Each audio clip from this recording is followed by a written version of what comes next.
Sorry, just Board Member Firestone. to follow up though. So how are you, what's the proposal to protect them before you get the life cycle model?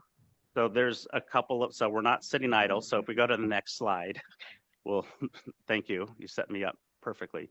So we took a look at the existing method and the 2017 scientific basis report. We're continuing to update those relationships with new data.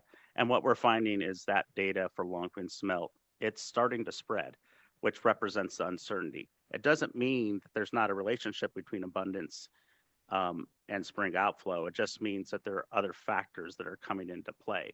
And that's playing out with these relationships that you all have seen, ad nauseum over time, right? Spring outflow, longfin smelt abundance, and those are getting sloppier over time.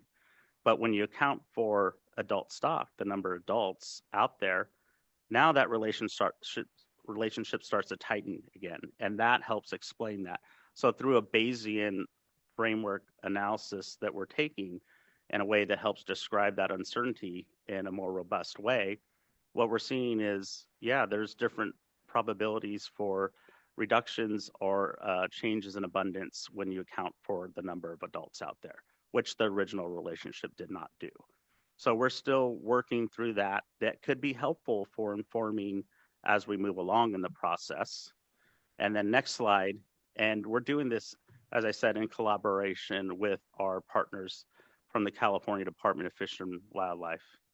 And we continue to work through these different methods because, as I said, you could use one tool that gets you there, but in the interim, we're using multiple tools and multiple sophisticated analyses to try to incorporate that importance of the numbers of adult and how that affects the number of juveniles and how outflow then affects the numbers of juveniles produced in any given year. And then along with that, we can identify population growth thresholds as we're moving along in time in the process. And this is all done in parallel with the development of the life cycle model. And in short, when I say population growth, this is a key metric that was identified in the staff report. Population growth just means, do we get more higher population over time for any given management action or less? So really through these more